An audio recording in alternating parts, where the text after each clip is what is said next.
809 and a half. And you know what? I think instead of standing here, I'm going to stand over here until my guests come in. All right, that's fair. This actually doesn't sound bad today. All right, I'll pot you up. Yeah, pop me up. The spring has sprung. It's broken. Okay, it's... Wait a minute. Wait for we're it. Waiting it. 8:10 on the nose. Okay. Here on this first day of May. May Day. In the year 2018. Anno Domini. This is the Den. Ken's Den.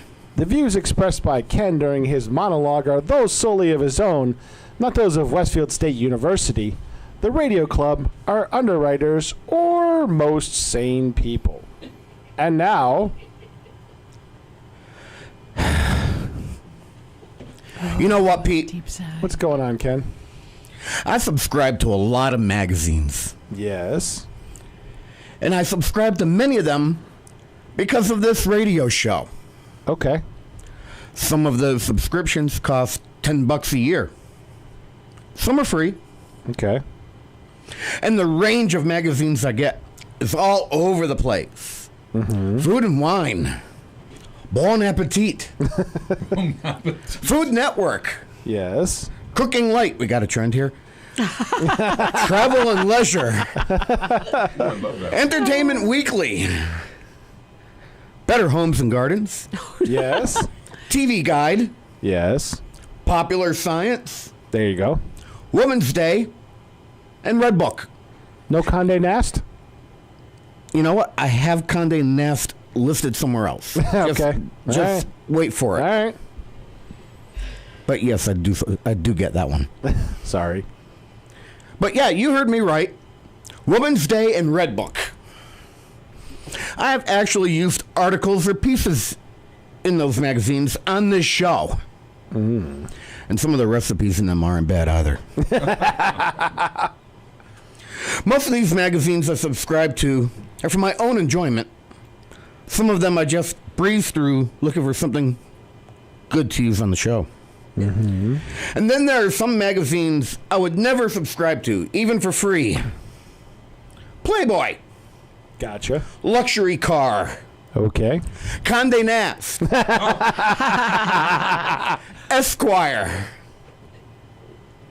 In those publications, if you can get by all the ads, you generally have content that no one can really relate to.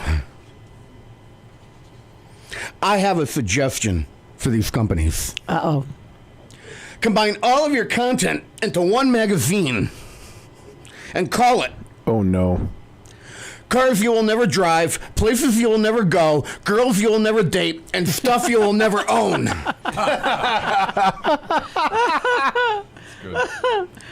I honestly don't think a $5,000 sports jacket is going to make me look much better. I doubt I will cruise Route 66 in a Lambo. Yes. I don't think I'll ever date anyone like Pamela Anderson. Who am I kidding? I wouldn't even be able to date Sonny Anderson. Oh, I'd date Sonny Anderson. I said wouldn't be able to. Oh, okay. Oh, boy. Yes, you would only have to buy one magazine to line your birdcage with. Or use as a fire starter. Oh, look at that. An ad for a $250,000 Bentley convertible right next to an ad for a restaurant where the bloody soup costs $200 a bowl. What kind? Chowder. Chowder.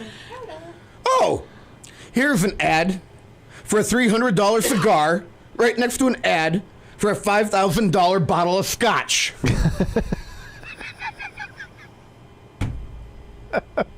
I would use the pages of this gluteus of this magazine to wet my gluteus maximus if I wasn't afraid of getting a paper cut from the sharp edges.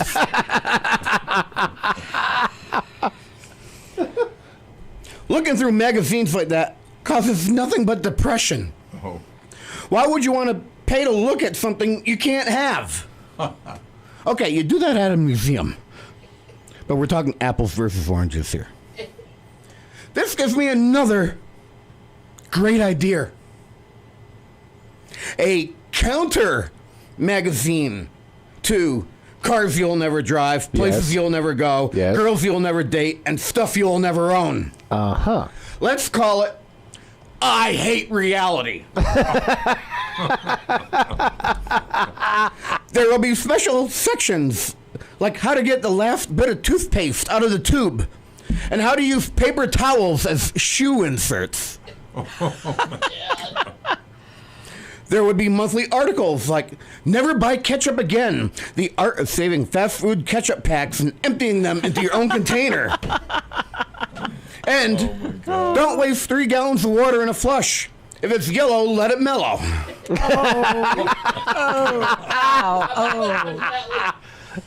Oh, God. There would be discount coupons included for restaurant chains that are nowhere near you. Oh, my God. I think I might be onto something here. Publish both Yeah. and cover both sides of the field. If there are any venture capitalists tuned in, give me a call. This week on The Den, we won't be talking about magazines. We'll be talking about Westfield issues. I have 3 of the city councilors in this morning. That's why we set up another microphone. Of course, I'm not going to get into that right on the other side of this break. We're going to chit-chat for a bit before I bring the councilors on about 8:30. So until then, we'll be back right after this.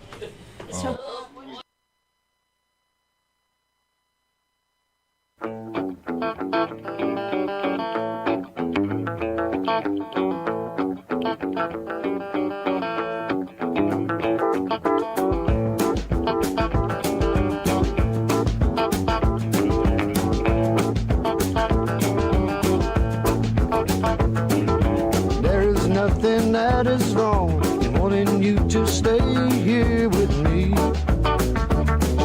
I know you've got somewhere to go, but won't you make yourself at home and stay with me? And don't you ever leave. Lay down, Sally, and rest here in my arms. Don't you think you want someone to talk to? Lay down, Sally, no need to leave so soon. I've been trying all night long just to talk to you.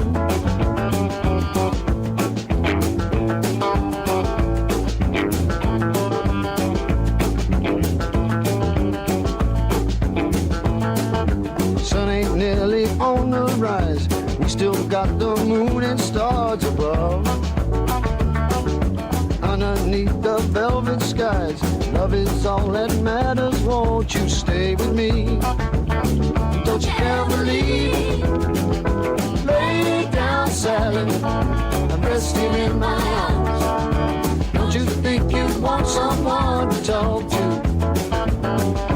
Lay down, Sally, and no need to leave so soon. I've been trying all night long just to talk to you.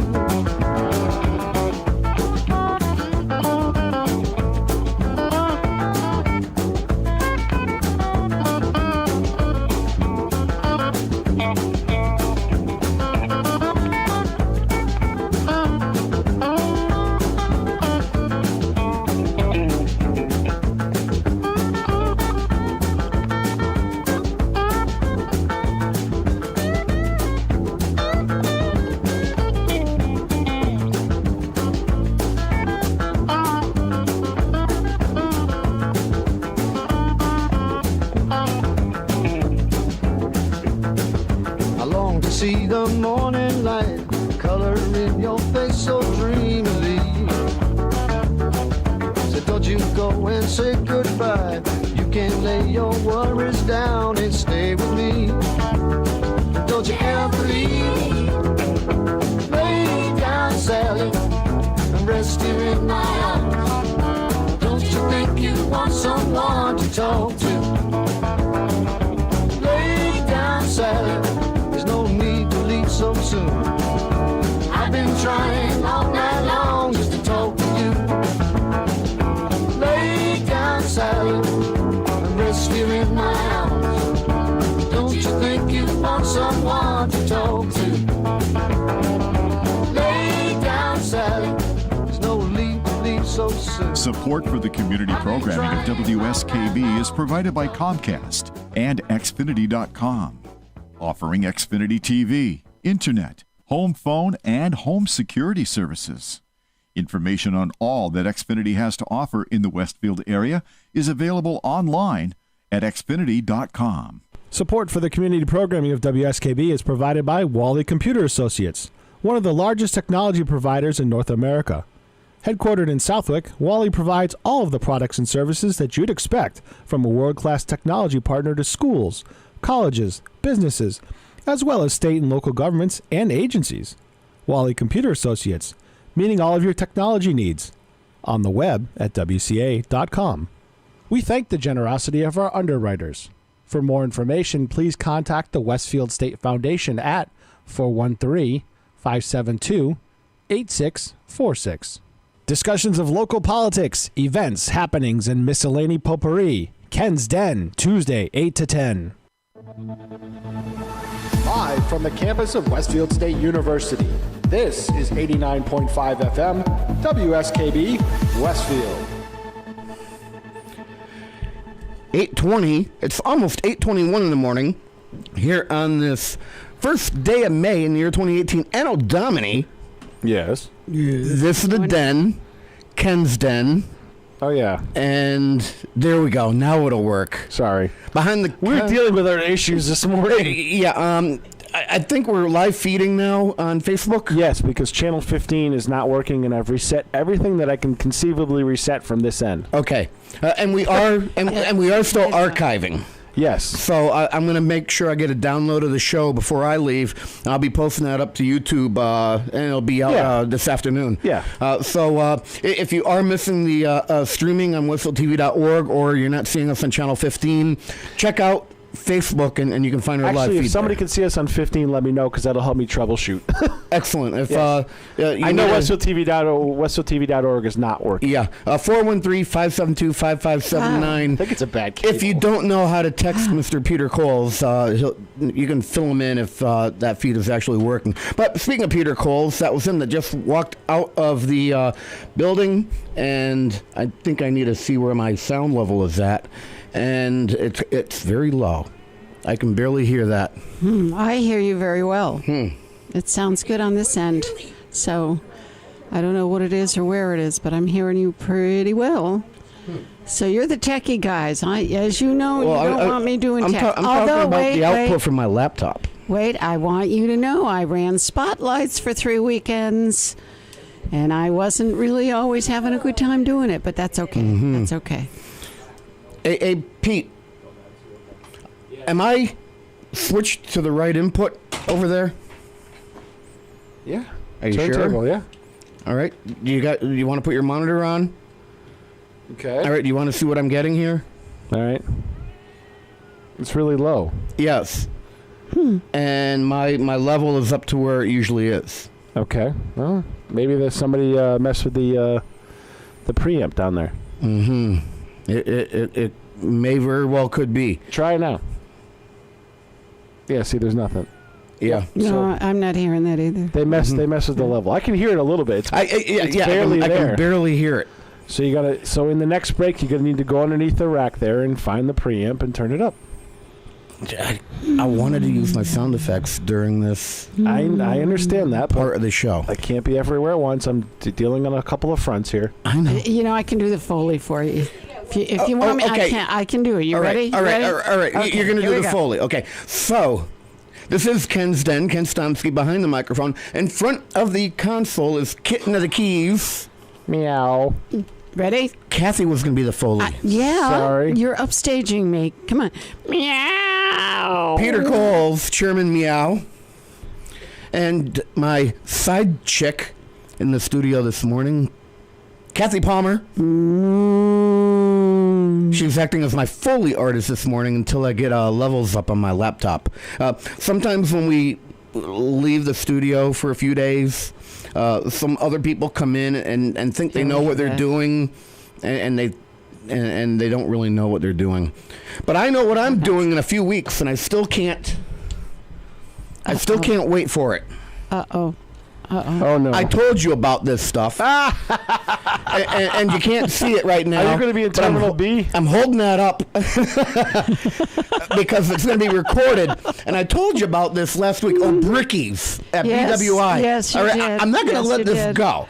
Because I have an hour and a half between flights, and even if I don't have to come in or go out of Gate B, Yeah, Terminal B. I'm going to go there because they have the moving sidewalks. Yes, they do. Okay, so it's not like much of an effort, all right? You go past gates 1 through 6 where all the restaurants are, and then next thing you know, you're around the corner and you're on the moving sidewalk, Yes. right? Yes, no, I agree with you. And then eventually you get to Brickies. Now last week I mentioned that they rim the glasses of their Bloody Marys with their own mix. Mm-hmm. And Yes. Pete goes, "Oh, okay, that's just Old Bay." Kathy, do you want to tell me if that in fact is Old Bay? Doesn't even look like it, does it? No. Yeah. It is not. Hey, Pete, look at that. That is not Old Bay. I just want to saw the picture when you sent it to I want to me. set the record know. straight. I just wish that I had the upset. chef in today, because then he could pick this apart and figure out exactly what's in it. Deconstruct it? Deconstruct it, yes. So you may gain possession of this when I go, Okay, and that is my task. because you're going to have That's my the chef task. on as your guest. And I'm going to need him to deconstruct exactly what's in here. Because if you look on the back, It doesn't say. ingredients. Salt and other spices. And that's the not ingredient fair. list. Geez, I hope cumin is in here because I'm allergic to it. Oh, no. No, I'm not really allergic to cumin. I don't care for cumin Hey. much. Go figure. I like chili, but I really would love if there was a breakdown, because even if there's a breakdown, it doesn't give you the amounts. That, to get the right ratio, to get the right taste. So you're still spending a lot of money trying to copy a recipe that you may never copy. Yes. But if I have a professional chef get into that, Peter, I we may are now figure it out. charged with a task. What's that? Finding out what's in there. That is our task. I'm sure it has a list of ingredients on the side. It's just the proportions. no, it doesn't. It just It has to by law. salt I thought and it other did too. spices. Really? You go to KFC and it doesn't tell you everything that's in the Colonel's secret ingredients because they're secret. That's why this is O'Bricky's seafood seasoning. And for me, I don't season seafood for it. It goes on the rim of my glass of my Bloody Mary. So you were worried about having enough for chef. I'm not worried. Now, last week, I texted you several You things did. to bring up. You did. So you have plenty of talking did. points Yep. for the chef. And then now y'all can break this down. And it doesn't look like in my travels I'll be able to actually witness it going down. And I don't think I'll be able to call in this time. But I think I found the ideal thing for you to do when I'm gone. There you go. We will isolate When I'm every gone. single when you're When I'm gone, you're going to miss me when I'm gone. Oh dear. Isn't there a song about that? There is. There are several. That's why I did that. There are I'm several. just teasing you now. And I'm going to let that one go because you don't feel like stacking cups? Is that why? I was checking cups. Yeah, that song was used on one of Oh dear God. No. I'm getting it all out of my system now because I actually see in our green room here, all three of my guests have arrived. Here. They are here. It's good to know. Good And to I have them did in. I did write a few questions down last night regarding about what I might be axing them. Wait a minute. Wait. You got to put that in the New York Times. And I basically just went through social media to see what people were talking about, and some of the questions are really stupid, and some are kind of stupid, some are outrageously stupid, some are some are serious. He's really building this up, isn't he? Yeah, I think he Outrageously is, stupid. yes. But we do have important issues to talk about. I think it's the first time I've had three sitting counselors in here at once. I'm just going to shut my mic off and enjoy. Yeah. That's a good alternative. I plan on bringing the topic up and then just letting them go at it. Yeah. Well, not go at it, but just discuss it out. Yeah. And we will have the phones open. Yes. And what I will can happen? actually screen calls. And what will happen is we'll ask them, okay, who's calling? And then we ask the three counselors, okay, do any of you want to talk with such and such? And if all three of the counselors say, no, I don't really want to talk to this person, that person will have the right, or he'll have the honor of just making a statement before we hang up on him. You know, I will tell you this because I do follow. I'm ignoring that. I do follow a lot of the issues on the social media, and doing a lot of research that I do, it's kind of disconcerting to know that a lot of these issues come up again, historically, again and again and again. We have a very short memory as a nation and a people and things like that. It's not new. Folks, like every year it snows and people think that this is the worst winter ever. In 18... and we're going to run out of bread and milk and eggs. Exactly, yes. Yeah, exactly. But in 1880-something, and I can't come up with the date off the top of my head, they were going to redo the Commons, and people were furious. They didn't like it. They didn't like the new way. They didn't like what they did. So, we've been down these roads so many times. It's actually pretty humorous. And you've been down these roads many times as well. And one of these days, I'm going to get you in the habit of looking across the room just to know where we're at. Okay. We're at 8:30. Oh, almost 8:31. Which means I'm going to have to know that. It's time. Yeah. You're going to have to get back in the swing of playing radio personality. I know. Okay. Let's go to a break. When we get back, councilors Emmershy, Babinski, and Beltrandi.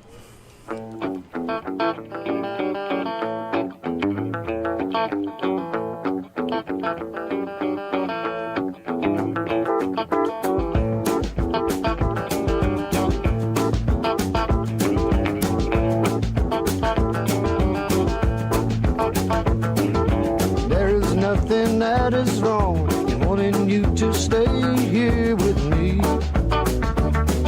I know you've got somewhere to go, but won't you make yourself at home and stay with me? And don't you ever leave. Lay down, Sally, and rest here in my arms. Don't you think you want someone to talk to? Lay down, Sally, no need to leave so soon. I've been trying all night long just to talk to you.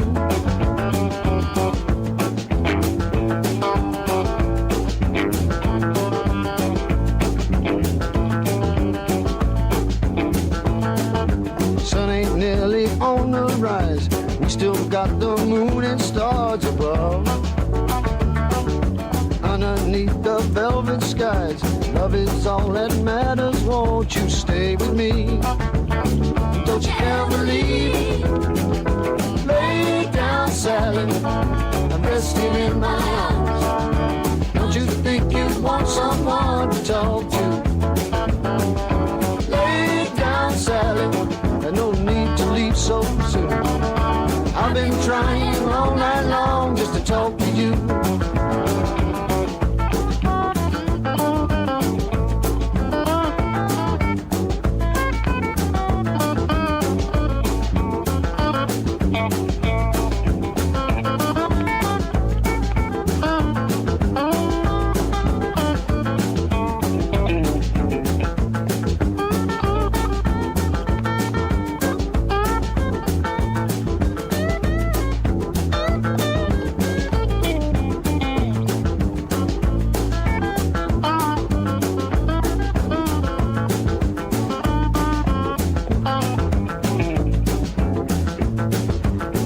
See the morning light, color in your face so dreamily.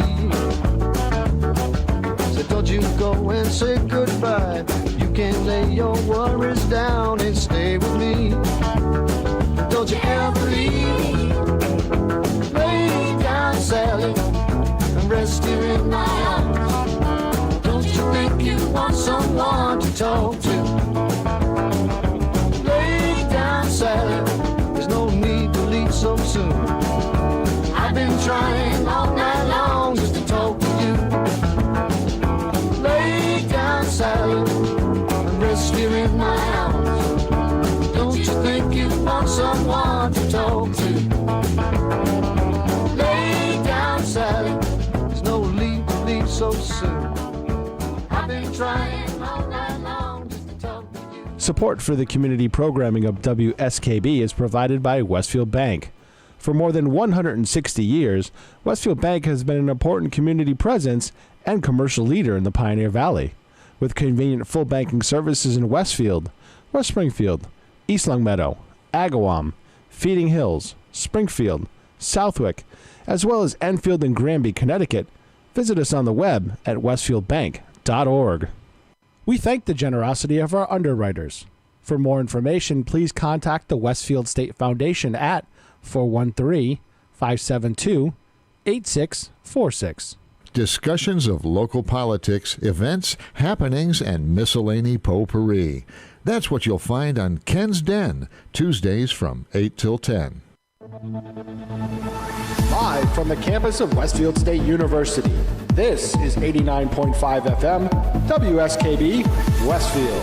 8:35 and a half. Can I get a little more gain out of that microphone so I don't have to scream into it? Yes. It's the first day of May Don't fit. in the year 2018. Anno Domini. This is Den, Ken's Den, and my guests are now in here. You recognize that one, right? Playing ragtime now. I won't be able to stand after this. That is the theme to the Gong Show. Remember that? Oh, no. First time I've had 3 sitting counselors in a row, and Pete, you can fade me on that. Yes, okay. Thank God. Because I don't feel like fading manually. Put my feet on your chair. Just fair warning, this one here is going to be a problem. You can lower your chair down, if you want to put your feet on. Oh, no, grab her the milk crate. You want the milk crate? Yes, the milk crate. We have.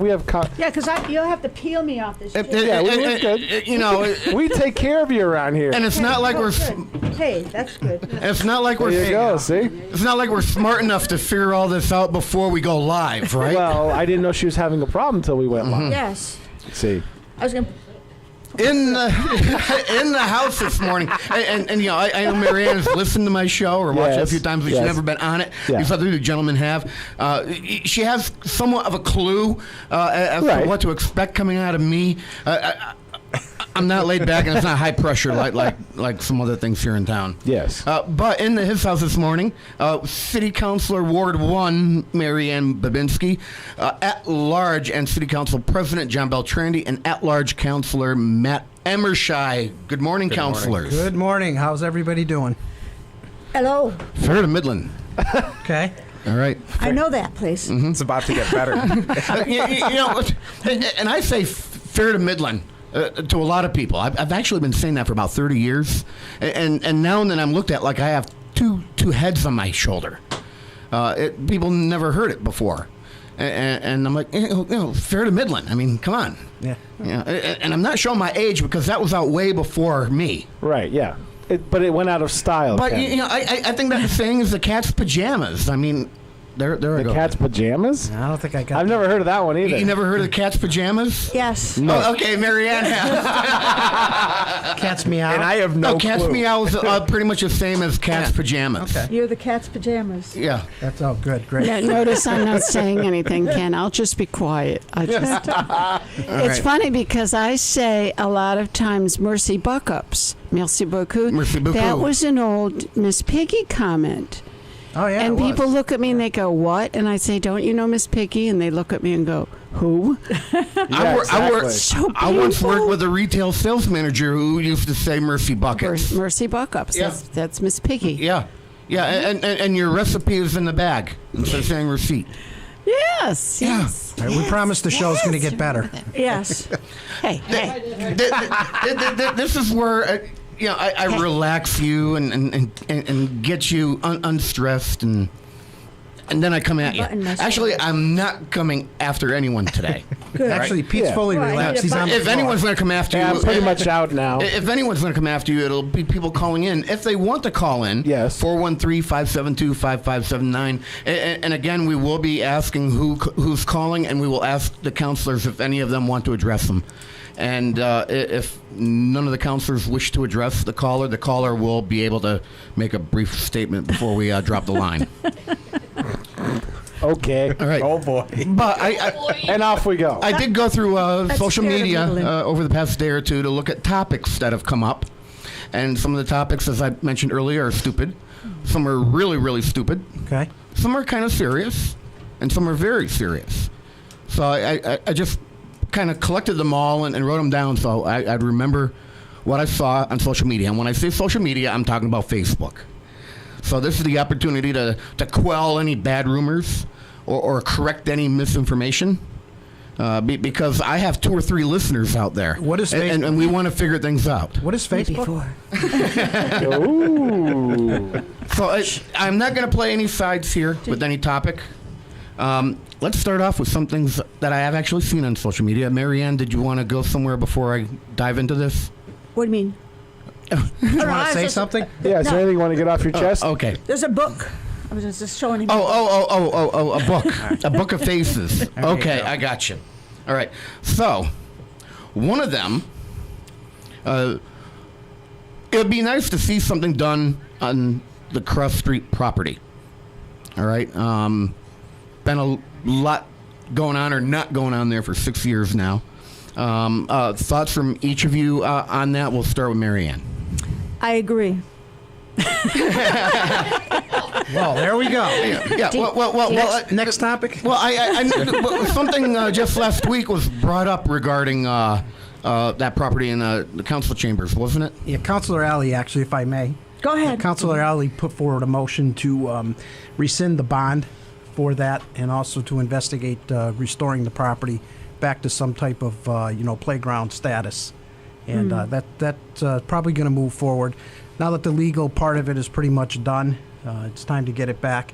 There's been some work done there by a contractor that has a contract with the city. In part of it, it's been flattened out. The piles are down, but it just needs to get fine raked. The topsoil spread in a. And how are they going to reset it back up? At this point, I think they're just going to get grass growing there, and then there might be some consideration for the playscapes that were still, either there in their full capacity or some other capacity. Yep. That remains to be seen, but at least at this point, there's a movement to get something done, and I think that'll happen sooner than later. The people on Cross Street have, had quite a time of it. Now, I know a while ago some folks were talking about an all-access park. Would that be a good place for something like that? Could be. I know there's an access trail that was done by a Eagle Scout up at high school. When I'm talking about all access, go ahead, Marianne. You mean Explain that to me. For the one that they were going to put up at Hamden Pond? Yes. I think it was discussed. Finance committee met, and I think they have something coming out of committee about that, rescinding the bond for the Cross Street and other possibilities. Right, but I think Ken's talking about an all-access. Are you talking about He's saying the one Alternative. Exactly. up at the Alternative Yeah. for students that Because I believe handicap. I believe they're still trying to really find a location to start at. Well, I thought that was going up at Hamden. No, That's right.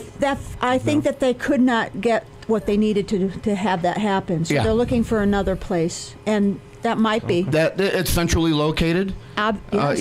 easy to get to. That might be a decent location for that. Facebook Live is advocating, well, she's already come before council. Sue Canning wants to see pickleball courts. Pickleball courts are actually being... Good morning, Sue. Yeah. Yes, that's going to be on. That's coming up on the playground. finance agenda, right? Those are off of Franklin behind the... Municipal playground. We're waiting for some numbers on that. Yep. They came before us, but we didn't have complete numbers. So Yep. at that point, I wanted numbers before we start approving things. Did you want to add on anything to the Cross Street property before we start talking about pickleball? Well, I'll tell you what. I grew up there, State Street, so I would hop the fence to go to Little League. I mean, it's due. Yeah, they need to restore that. And you've been a civvy for 5 out of the 6 years that it's been kind of torn up down there. Yeah.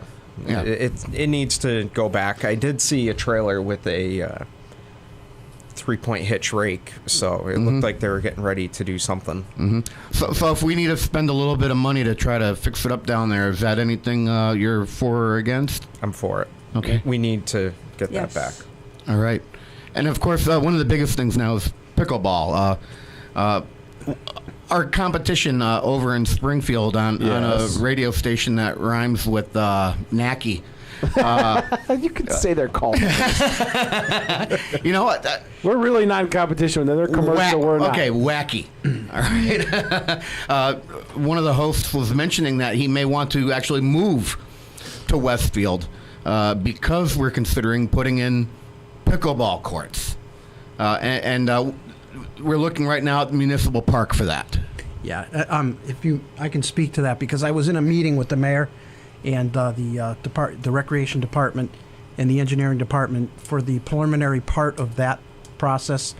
There's a plan in place, and Councilor Emmershy is right. The problem that we have right now is that it was going out to bid, and there was a little bit of a sticking point because you need to find funding at the same time. And there's some bonds that we have some additional funds left on at the end of them. Mm-hmm. And we're just trying to figure out what we're going to need by way of other cash when those bonds are determined, what's left in them. So it's going to finance, which is the right thing to do. And finance can figure out once the bids come back for the the reconfiguration of the courts that are there into pickleball, that it will it'll get into finance, and again, we'll know what it is. But there's a really big movement. I don't know. No, I mean, really, I'm shocked. We had a great attendance at our meeting, our last meeting from the public, and they're organized. They said that when they started, they had maybe a handful of people that were interested in pickleball, and now it's up to, I think it was, what did they say, 80 or 90? 80 or 90 people with leagues and everything. So. Marianne? Well, I'm somehow on their mailing list. I get their emails. I'm on there. I used to play a lot of tennis, especially even at the municipal courts, and they have 2 clay courts there. Those are the ones that they want to convert over to hard court and use those for the pickleball. And I guess they could still be used for tennis, because right now they're just remarking, and out of one regular-sized tennis court, they can make 2 pickleball. Right, but you're wider, but not as deep for pickleball, yes. and the actual net is firm. It's hard. It's supposed to be like a hard net. They're a very enthusiastic group of people that are doing this, and I think it's great. I mean, it's great activity. It's all for all ages. It sounds like even though this isn't happening in Ward 1, you're kind of into this. Well, it could. I suggested that we have a pickleball court in every ward, and then we can have ward leagues. So. Just for the sake of our listeners, though, can someone tell us what pickleball is? Because I'm not sure everybody's familiar with that term. It's played with it's played on what looks similar to a tennis ball court. The courts are wider, but they're not as deep, and it's not a net fence. It's supposed to be a hard fence all the way across, and it's played with a wiffle ball instead of a tennis ball, and you use paddles to hit it back and forth. Yeah.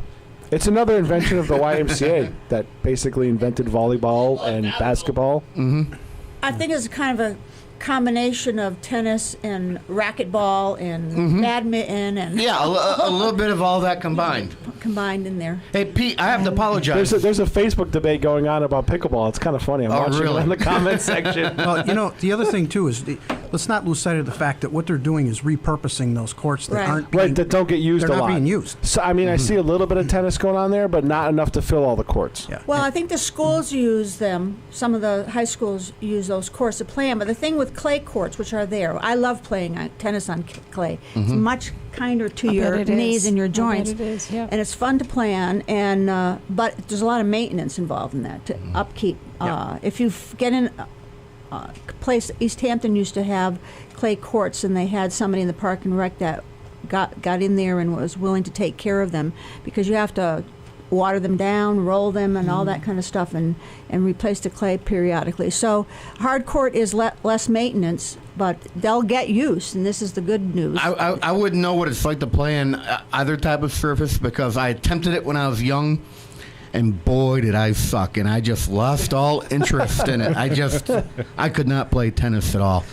It's 8:49. Look at that. I'm 4 minutes over. So therefore, I'm just going to do a quick break, Pete, so that we don't lose too much time going forward. So we'll be back right after this. Support for the community programming of WSKB is provided by the Barnes & Noble College Bookstore in the Ely Campus Center. offering Westfield State t-shirts, sweatshirts, and gift merchandise, all of your academic needs, and offering textbook materials in new, used, ebook, and rental formats. Available at the bookstore on campus or online at westfieldstate.bncollege.com. Support for community radio on WSKB is provided by Betts Plumbing and Heating Supply Company, an independent, family-owned wholesaler serving Westfield for over 50 years, specializing in plumbing, heating, and industrial piping supplies.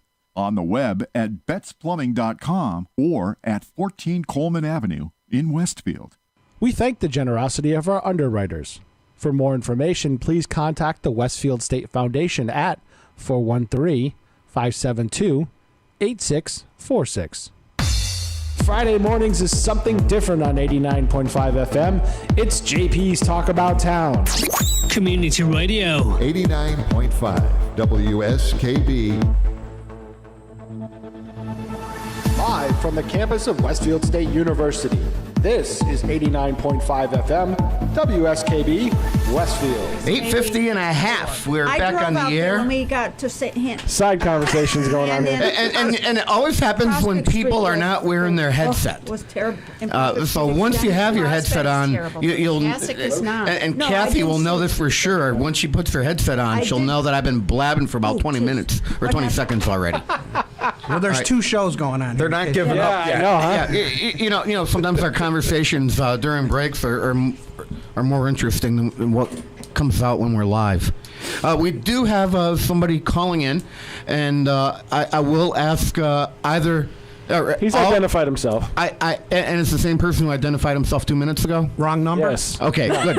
So I would like to ask Councilor Emmershy, Beltrandi, or Babinski, do any of you want to have a conversation with Steve Donnelly right now? Oh, I have no problem with having a conversation with Steve. All right, let's put Steve through with John Beltrandi. Good morning, Steve. Hey, good morning, Kenny. How are you? Good morning, Pete. Good morning to everybody. Thanks for the city council for coming on the air this morning. Good morning. And I want to talk a little bit about the water bond. And what's that? Yeah, more specifically, wow. Is that? I'm a little concerned about the kind of discourse that's going on around it. What I see is unfair play, I think, going on. So I have a few illuminating public records in my hand. They're all emails. First one I have is from Mayor Sullivan to the Finance Committee Chair, Dan Ali. It's dated back on April 11th, 2018. And in the email, the mayor absolutely agreed that it was the city council's right to ask questions. But also in the email, and he was very specific on this, he wrote, "I will just ask you follow the charter." That's what he asked of Dan Ali. Now, the charter is very clear on this. It says the city council may at any time request specific information on any municipal matter within the city council's jurisdiction from the mayor, and that's key here. And I also have other copies of emails that were sent directly to Dave Phillips from Dan Ali, Matt Emmershy. They're also sent to Heather Staten. So they did not follow the city charter, and they did not follow the mayor's request. And Dave Phillips wrote back to Councilor Emmershy about this, and he says, I know you've asked for additional information, but it was discussed those requests need to go through the mayor. And he also said, I also believe some of what you asked is beyond the scope of your authority. We can get an opinion from the law department to clarify that. Fair argument can be made that this issue is a water commission issue, not a city council issue. And again, that's up for legal to decide. But, it's a valid point he has. But anyway, the thing I have issue with is when Councilor Emmershy received this email, he went straight to Facebook, and he accused the mayor and Dave Phillips of stonewalling. He proclaimed transparency was dead, even though it was the Finance Committee that did not follow the charter or the mayor's request that all these questions must go through him. So given these facts, I just want to know, why it's appropriate for Councilor Emmershy to do that, And personally, he doesn't have to, but I think he does owe them an apology. Well, let me step back a little bit, Steve, if I can, respectfully. Let's just go back to the beginning of this whole thing. The purpose of this entire thing was to resolve the water issue, which is a tremendous issue. It impacts a lot of people in the city. Councilor Emmershy, Councilor Surprise, Councilor Alley, they're all part of the Finance Committee. There was a lot of questions that were asked. I think that process-wise, still in a little bit of a learning curve on some of this stuff. Some councilors are a little bit newer than others. I don't think there was any ill will intended here. I think that the purpose for all of this is to get the answers that people are looking for. And, myself as a city council president, I've been dealing with this pretty continually with both sides, with the mayor's office, with some of the department heads, and also with Councilor Emmershy and Surprise and Alley and Councilor Flaherty, as well as, other councilors. But, I just don't like the insinuation that there's something here that, that they're trying to do that's detrimental. I mean, the process may have been flawed a little bit, Steve, but at the end of the day, the answers that we're looking for as a whole, as 13 of us, and I'm speaking for 13 of us now, is to find the best method to solve the problem that we have. And do you think that I don't always agree. Steve, sorry, go ahead. I don't. Why don't you hold on? The thing that I think me as a voter in general is the demonstrative things where it's the gray area seems to be gone. Like I wasn't thrilled about the statement that transparency is dead. To me that was too much. That was over the top. Some of the stuff that Steve does is over the top as well, and I've talked to him about that as well. So it's these extremes. Yeah. Well, I don't like the extremes. Here's the thing, and I'm going to let Councilor Emmershy speak for himself because I don't speak for him. But I will tell you that one of the things that I've been pretty vocal about, and I'll say it again, social media, is a very difficult thing because it can be helpful. It can also be very hurtful. And it doesn't help the process in all respects. When things come out that may be somewhat factual, there's a lot of different things that go on. So I always, and Councilor Emmershy will tell you this, he and I have had discussions off of, Facebook about things that have been on there. I choose not to engage on these Facebook pages. I would rather talk to the individual and get the response that that I'm looking for, get an answer, or maybe be able to be helpful. Yeah. I just think it goes a long way towards doing that. Not that Matt Emmershy can do what Matt Emmershy wants to do. He's his own person. Mary Ann Babinski can do the same thing. Steve Donnelly is a private citizen now. He was a city councilor. He can do what he likes to do within the parameters that he thinks is helpful. I can't tell people what to do. I can only encourage them to try and be respectful of each other and the process that we're trying to get through. Yeah. Absolutely, and I absolutely agree with that. And that's the problem. That's the exact problem I have. City councilors are very quick to run to Facebook first before trying to settle this matter privately. And I think it's a huge problem. And I think all the city councilors need to be very careful about what they post on Facebook and try to settle it privately before going public with it, because it does not help when they do that. No, and I won't disagree with that, but the other thing too, Steve, is that the public records requests that are made, they're time consuming. They tie up a lot of the legal office's time, and sometimes I wonder where we end up with these things. What's the end game? The end game for me as a city councilor, and forget the president thing. That doesn't mean anything. You $2.80, you can get a cup of coffee at Dunkin' Donuts. Yep. You don't get a discount for being president. My vote is the same as Matt's vote. It's the same as Mary Ann's vote. It's the same as everybody else's vote. All right, John, I'm coming up against 1 minute to go to my top of the hour. Matt, did you want to add anything to this? Well, I just want to add, I mean, that email was actually sent to Dan Alley, the chair, and then it was distributed out to the other committee members. The big thing with this is the mayor, John sat with me in the mayor's office. He said, ask us the questions.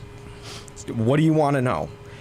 There was that instance. We had at some of the meetings, we had the mayor, we had Assistant Director Kane, we had Engineer Staten, formerly Miller, who sat there and said, ask us the questions. Come to us with the questions. Assistant Director Kane apologized for not getting back to me. At no point did they say follow this specific process. If that was laid out in the beginning, charter is, though, Matt. But hold on, let him finish, Steve. If that was laid out in the beginning, I would have absolutely done that. But the mayor never indicated it. The mayor wrote director, it on April 11th. Steve, April 11th, I'm going to turn you off. Goodbye.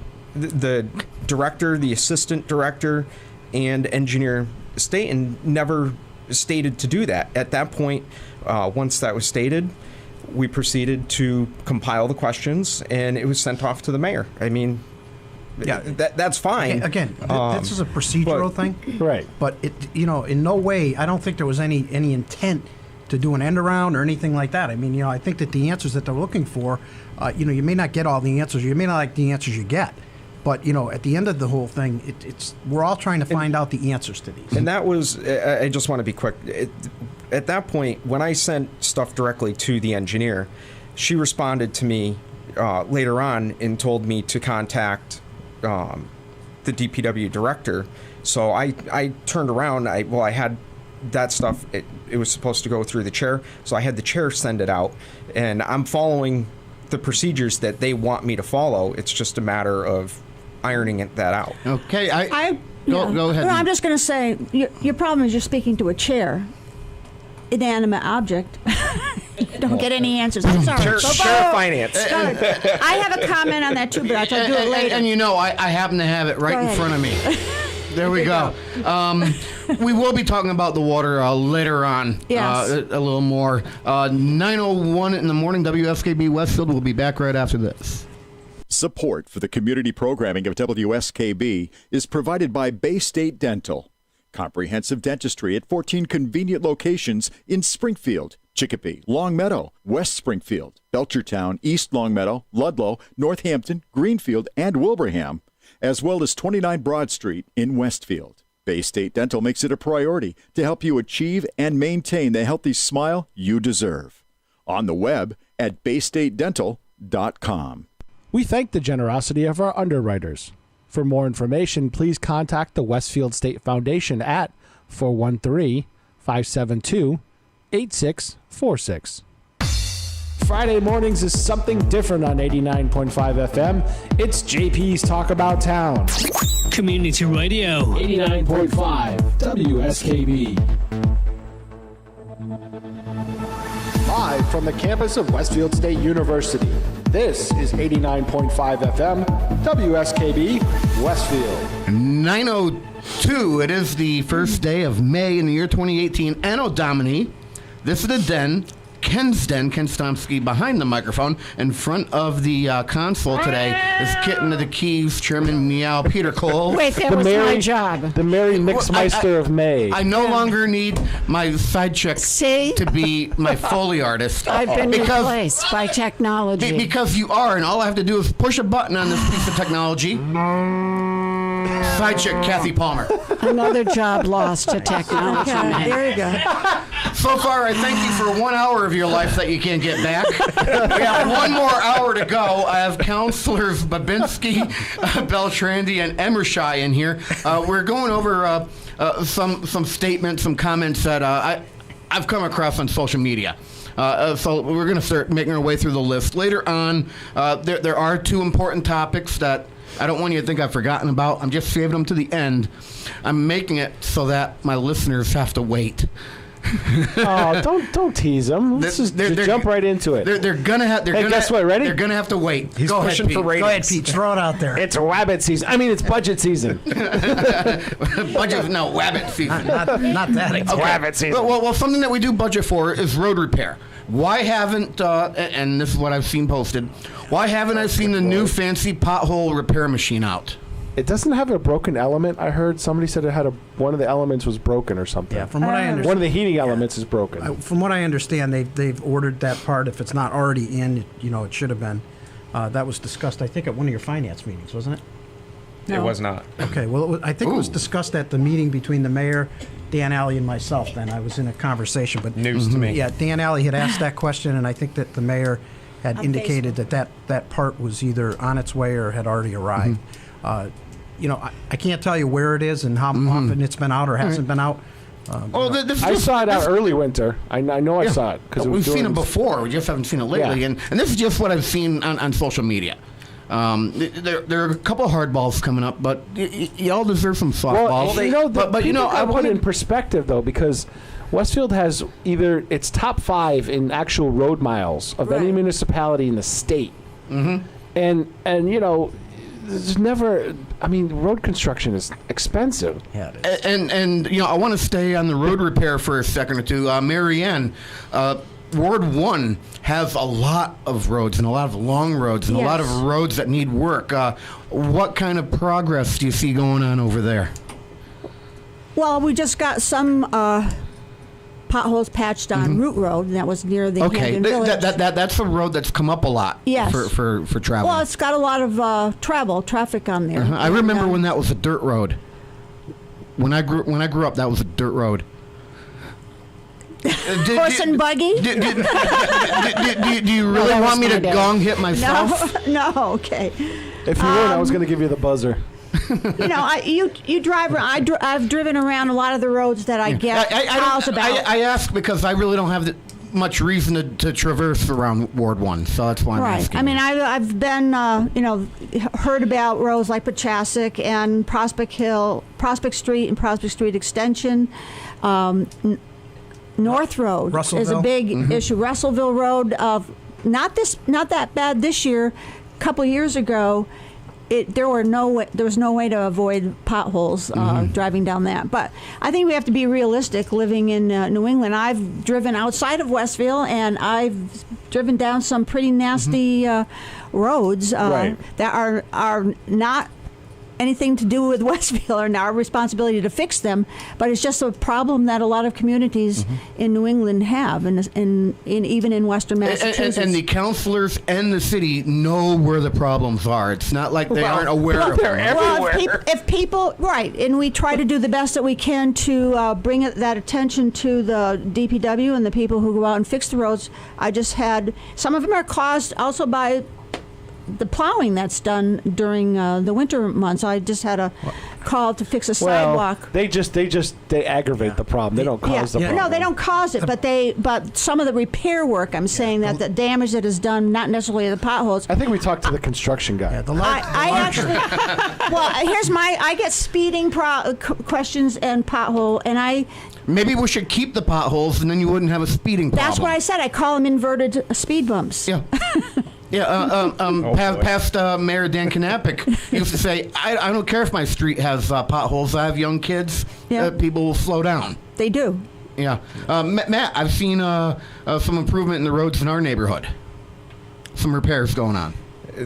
They've done Meadow there's multiple times. There's still some work to be done on Meadow. Yeah, Meadow. I mean, I had even sent it out to all the councilors with the mayor. Was Meadow, I think they really need to just address the underground lines before. There's a lot of bad juju going on underneath that road. That road is constantly being dug up. I mean, every single year there's failures under there. And some of the brickwork with the drainage there, it's over 100 years old. And when that road was last redone, it was just milled. No structural repair was ever done. No, they need to address that road, the utilities that are underground, before we go sinking a bunch of money into repaving. It looks like you're ready to go at something, John. I mean, the majority of the problems with the roads that we have are based on drainage deficiencies. Yes. Okay, and the other thing is, taking Meadow Street specifically, I've been talking about this for a long time.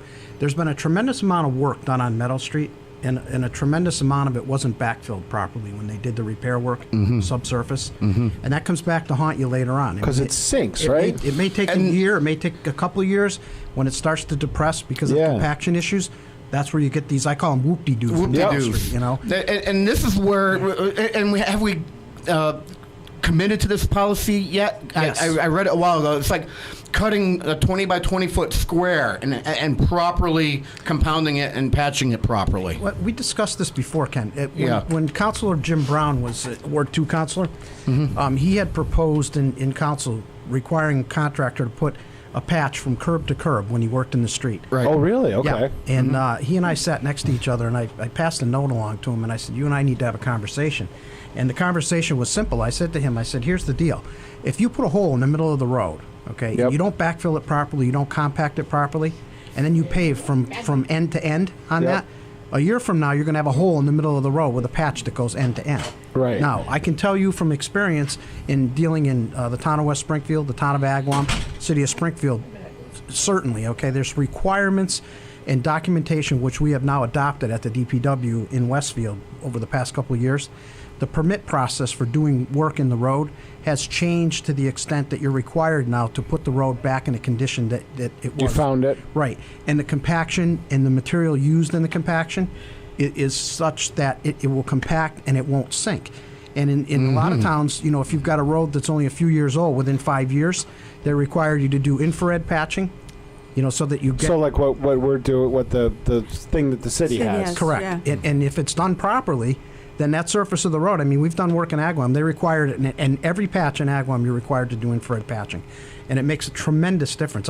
We did work on North Street 4 or 5 years ago in Agawam. I drive down that street at least 10 times a week. That patch hasn't moved. Still holding up? Yep. 9:10 in the morning. There was a question about the East Mountain Road Railroad Bridge, but I think I solved that one on Facebook. Somebody wanted it widened, and that's owned by CSX, so Yes. they would have to do the widening on that one. But I answered the question on Facebook, but it just lets you know it came in. If you're going to widen, you might as well raise it too. Yeah. That's a whole separate issue. No, the problem with that is, and this is where we ran in North Elm Street. You have to go half a mile in each direction. At least you have to Yeah. raise the grade on either Yes. side, so because trains don't like those bumps, they don't do well with those. They don't do hills. No, well they do hills, but It's gotta be gradual, gradual, very very gradual. gradual. Yeah. Speaking of trains, Yeah. What? something else that's come up on social media. Yes. You should figure out what I'm going to ask right now. no. The bridge to nowhere is a waste of money. Oh, you know what? You know what, Ken? That, I'm about to go on a rant. yeah. I'm just reading what's Listen, been So I posted. follow your rant by another rant. Yeah, Go ahead. I think that either counselor should get a shot at this one Yeah. because they both have definite opinions on it. Yeah. Yeah, Mary Ann. I'm staying out of this one unless you need me. I refuse to call it the bridge to nowhere. It's the bridge to somewhere because then you're putting down the people on the north side. There are a lot of people that I got contacted by who, when that whole project was going and wanted that, they see it as a way for them to get on bike trail right there. Yep. And it was going through anyway. The monies came in. You can argue about where they came from, and people will talk about it's state funded, and they're going to have it completed. I've talked to the people who have the businesses right there on the north side. We've got a new business that's just opened, and hopefully there's going to be ribbon cutting. I don't know for that one, and. People who ride that trail eventually, when it gets completed and goes across the city, will end up, as I think Council Flaherty likes to say, being dumped nowhere on the other side of that bridge. But that will bring more traffic. There will be things for people to do on the north side. We've got restaurants there. We've got little businesses and shops. malt shop just opened up. That's the one I was talking about. But you know what the thing is people were using. We used to get calls in the police department that people were using that bridge as a crossing point. Exactly illegally. what I was going to and say. It was a dangerous bridge as a crossing point. When I was a child, I was a north side child. Yes. And I would cross that while it was still active.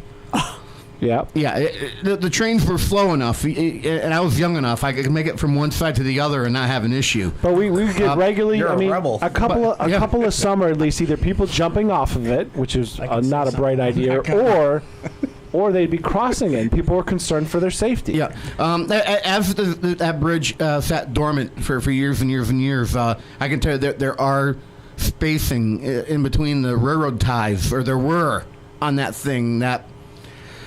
It might scare me now. As a child, I didn't think it was much, but it would bother me now trying to walk across it. Well, I mean, they're realigning this where the schools aren't this South Middle School. It's going to be some grade levels. I mean, it would be a perfect way and a safe way, I think, for children who, during the nicer weather, want to get on their bicycle and ride down to South Middle rather than going through town and the traffic. When the high school was on Smith Avenue, that's how friends from the north side used to walk. They'd cross that bridge. So now they could get on their bicycle and get there quicker. It's probably a quick shot to get there from the north side without. Well, it would be. You wouldn't down cross there. any traffic lanes. Well, You'd go right. Yeah. You know, it's finished. Instead of calling it the bridge to nowhere, we should call it the bridge to somewhere yet to be determined. Right. As a north sider, I highly resent that comment, Yes, though. It me- really bothers me. I'm a north sider, and I hate them Thank saying you. to nowhere. Goes to the north side. What's your problem? All right, Matt. My issue is the fact that we spent, $80 million on the 2 bridges that we have with 4 crossing points for pedestrian traffic. So, I mean, it's a lot of money. We didn't spend that. The state spent that. The state spent it, but it's a lot of money, regardless of where the money comes from. It's a lot of money. The big but thing there's a is lot of if studies. it's- Okay, I'll let you hang on, finish. hang on. Yes, So, yeah. I mean, the big thing is if it's going to be any city funds that are going towards these projects, I mean, we did throw in a relatively small, I want to say it was $60,000 for lighting on it. As long as the money's coming from CPA, I mean, that's the appropriate funding source for that rail trail. Is we really need to get away from using Chapter 90 funds or even city road funds for that rail trail. I got a question for you. Do you think that having a rail trail improves the quality of life for downtown people? I guess we'll see. Yeah, that wasn't my question. You can't hear a shrug on the radio. I mean, and here's the other. I live downtown, so it's not a matter of. I mean, I was out campaigning on bike. I get it with the bike. People do use it. It's a lot of money. I mean, if it's CPA money, that's the kind of project that those funds should be designated for, and that's what it's designed for. So as long as we utilize like CPA funds for the maintenance and upkeep of it, then fine. And the flip side of it too is there tended to be during my tenure a fair amount of crime that was going on in that area because it was kind of sectioned off, people couldn't see it, and things like that. And you go up there and you there'd be a lot of you'd have to patrol it, and it wasn't easy to patrol because of those section where it was. And what I've noticed, and I think if you ask public safety in town, is that the sections that have already been made into a rail trail have become a lot less because now A, it can be seen because it's clear, Right. and B, it's being used by so many people that nefarious activities don't go on there because there's too many people going across it now. And I don't look like an active person, but once this is completed, going through downtown, I'm likely to use it. I was an early adapter to the Norwottic Rail Trail when I first went in up in Northampton. I lived right around the corner from it. So I used it, and I enjoyed it. But I also agree, I actually agree with Matt Emmershy here. Do you believe You do this? Yeah. Hey, hold on. CPA funds, all right? Don't take money away from our roads, but CPA, I'm completely good with money going towards that rail trail. For the matching part. For the matching Yes. part, yeah. And it is matching funds. Yes. There's federal and state funds involved in this, and I've made the statement, before the campaign season, during the campaign season. I don't think anyone is thrilled about what the overall cost of this project was. Looking back, in the fiscal situation that we're in now, you could certainly utilize that money in a much better way. But it is what it is. You can't stop when you're 90% there. Yeah, but that bridge looks mighty fine now. We can't see Tim and D anymore. There you go. that's progress. That's right. 918. Quick break, please, Pete. Okay. I forgot. Support for the community programming of WSKB is provided by Commercial Distributing Company of Westfield. Now in its third generation of family ownership, Commercial is one of the premier beverage distributors of Western Massachusetts. The Placek family and the staff of Commercial Distributing wishes you good times throughout the year and urges you to drink responsibly. Underwriting support for the community programming of WSKB is provided by the Greater Westfield Chamber of Commerce, the voice of business for the Greater Westfield communities. Informing, educating, advocating, the Chamber provides opportunities for members to make meaningful connections on local, regional, and state levels. For more information on the Chamber's many events, workshops, and programs, as well as the benefits of membership, visit westfieldbiz.org. The Chamber focuses on the most important economy, yours. We thank the generosity of our underwriters. For more information, please contact the Westfield State Foundation at 413-572-8646. Thursday morning from 6 till 8, it's Patrick Berry, owner of the Westfield News Group, Community Radio. 89.5 WSKB. Live from the campus of Westfield State University, this is 89.5 FM, WSKB, Westfield. 9:19 and a half, and we're certainly moving along here. More questions for the counselors that have come across on social media, and I only want Ken, are you trolling? I'm on that sucker He's about mining. 10 or 12 times a day. This came out when Demetrius was on last week. Yes. Yeah, yes, some of it did, yeah. Yes, it did. I never closed that window on my desktop computer at my shop. Kenny, there's And there's usually help, Jerry, there's help for that. And Jerry Springer is usually on my television in the corner too while I do all this. That explains a lot. Yeah. Which one's more entertaining? Jerry. Actually, I want to have a WSKB trip down to go see Jerry, or we can go see Maury. Good All right, Maury. it's just down in Stanford. We'll take a vote on it, and we'll get a minibus. And All right, I'm in. All It right. used to be called Group W Studios. I don't know what they call it now. No, there's another name for it, but I know exactly what you're talking about. I only want to spend about a minute or so on Brian's this loving one. this. Do we have to rename the schools? Currently, North Middle School and South Middle School. Technically, all the grades there are still kind of middle school. And North is different than South. Do we need to spend the money to rebrand these schools? When Smith Ave was Smith Ave Elementary, yeah, it was a name, but they didn't go through changing signage or anything. And both these places have signage that you have to pay to repair or replace. So I just want to get your thoughts on that. We'll start with Mary Ann again on that. Well, did they do the Vogue school too? They changed that whole name. That wasn't that long Yeah, but they ago. got their own print shop, so Yes, it they made it a can little bit change it. easier. Well, maybe they could do it for the other schools too. But that's a valid point. Yes. Yeah, but they didn't change the school. They were just rebranding it. Westfield Technical Academy. Yeah, to actually make it more inviting to potential employers for the students coming out of there. Well, Ken, I'm So going I to don't- throw a wrench in this and tell you that Southampton Road was not Southampton Road School. You know what? You brought that up a while ago. What was it? What is it? If What was you it? go into my school and you look at the plaque, it says Northside Elementary. Northside Elementary. That is huh? what it was called, but there was too much confusion between that school and Prospect Hill because that was okay. the North End, the tough school. That was the North End school. So there was too much confusion, and they renamed it Southampton Road School. Just a long name, but I don't have a feeling one way or the other. I agree that the cost. I mean, people get used to the name of the school. They're mixing kids up from the north side are now going to go to the south side, South Middle School. If I would have to look at the names that they come up with. I believe the current leader is not intermediate. They came up with intermediate. That was last week. Yeah. Intermediate. It's in the paper. Yeah, and then middle school. Yeah. Which South Middle, when I went through it, was Westfield Middle because there was no North or South. And we had changed that name from Westfield Junior High, if I'm not mistaken. Correct. Westfield Junior High, and before that it was Westfield Intermediate. But on one of the historic timelines, Westfield Intermediate, which was on Broad Street in the old high school a million years ago. Yes, I was there. Do the math. Yes. Okay, we're done. We're past the minute.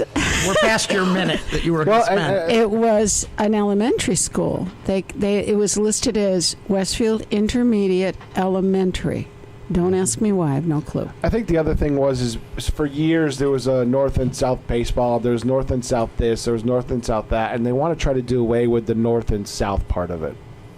Yeah. Matt or That's John, valid. anything on that? Leave it the way it is. Save the money. Yes. I think it comes down to a money thing. Budgets are tight at this point. Leave it the way it is. People survive. They know what the schools are, where they are. It's cut and dry. Keeping it on the schools for a minute or so, and we'll try to hold to that. let's try to dispel what's going on right now. Is the city selling school land to Dunkin' Donuts? Oh, I saw that one. I was like, what? I had no clue where that was. Did you see that one? Where is this? I've heard Powder Mill, some land up there. The city wants to sell to a developer, or paper mill. Powder Mill is Southwick. Sorry. Yeah. But this was brought up on social media, and I didn't dig into it. I saw it. And it was like something that the actual line was. Is the city of Westfield defunding the schools to build another Dunkin' Donuts? Yes. That's how it read. That's exactly how it was. I didn't dare venture into that. I don't know if I saw that even. I shook my head. I and heard went, somebody really? say it, but So I guess this is my way of saying can't believe everything you see. there's a on lot Facebook. of fake news out there. Okay, so Yeah. If you want clarification, what do we need to do to get clarification, Let's just John? break this down. Okay. You're saying that they're proposing to sell city property on Paper Mill Road. I'm not saying that, but somebody is. Let's just Paper Mill Road to build a Dunkin' Donuts. Right. Okay, so first of all, to build a Dunkin' Donuts, it would have to be zoned Business A, Right. which it is not. So in order to get a Business gotta A change zone, it would have to go to the City Council along with the Planning Board to do that.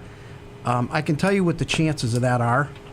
They're slim to none and slim left to Right, and are there utilities up there for it and everything else? And will a neighborhood like that support that? No. Well, especially it's spot zoning at that point. Yes. And the spot zone wouldn't be supported. There'd be public hearings too. There'd have to be. But it wouldn't even get to that point. I don't think it would That's either. exactly right. You know, it's a spot zone. I mean, and it there's just no way. That's not even worth having the discussion. That's why Well, I didn't you even know what, venture though? into that one. It's interesting because yes, it is. We would say, well, no, it's not going to happen. It isn't true.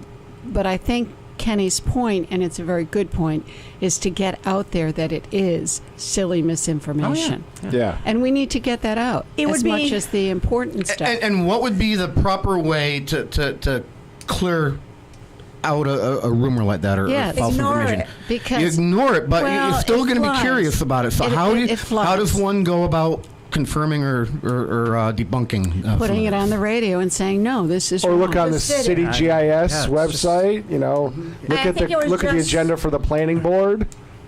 Okay. I don't think anyone was really biting on that. In No. the Oh, sense, yes, they were. Well, in the sense that they it was going to were. happen. They was ugly on there. Some of the downward posts after that, going, you know, what are Man. you doing? You're trying to. But that's sell what I'm the saying. city. No one was biting, saying this was going to We're spending happen. time on. That's No the one believed it. ugliness of Facebook, rearing its ugly All head right. there. One more thing regarding Facebook, and then I'm Okay. going to break, and then I have a couple of serious things to get into. Okay. But it is regarding Facebook, and I was triple dog dared to ask this, and I know where we're back to. and I was told, you know what, I'm going to, and I was told I don't have the cojones to ask. All right. Yes, you do. Kenny's showing us cojones. So here, Thank God for Matt, those you're on the closest. Thank God for those on the radio. I am accepting the triple dog dare.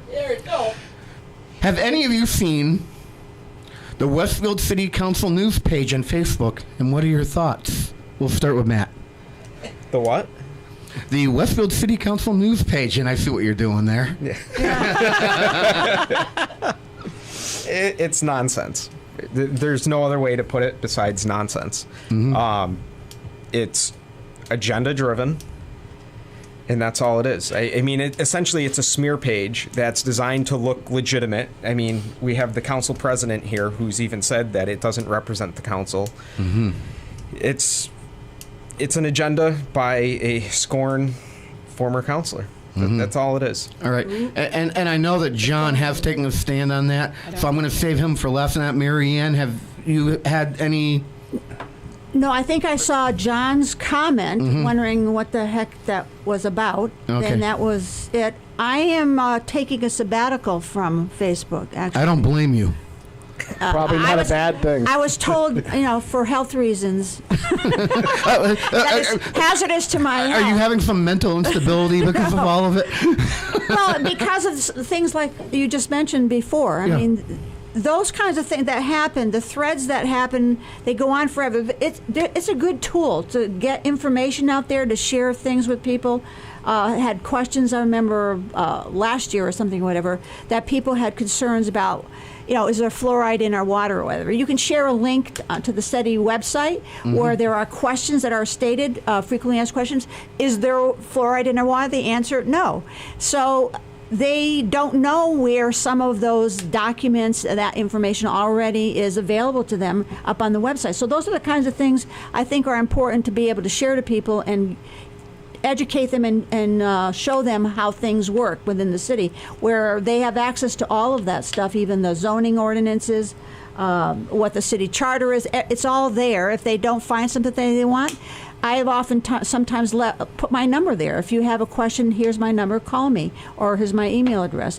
And all their counselors offer the same information or the same access to them if they have a particular ward that they're a counselor of, or if they are an at-large counselor. It's a good way to get that going, but it's also an interesting way that people who are looking for some entertainment is to start a thread. That used to happen in business too. Emails start out and they get pretty lengthy. Some people jump in the middle of it, and it takes off from there, and it gets distorted, and misinformation gets shared. That's not good, because some people come onto Facebook and read that at the wrong time. And how do you stop that? How do you straighten it out? It's very difficult to do once it gets going. Misinformation, facts that are, what do you call them, twisted facts? I don't know what you call them. Fake news. That's a popular term. Yeah. Well, I didn't want to draw a connection there, but so. Let me be clear. This is it, okay? The city council does not have a page, nor does it sponsor a page, okay? It is non-existent. So anything you see on there that claims that it's city council news is not from the city council. That much I can assure you. Okay?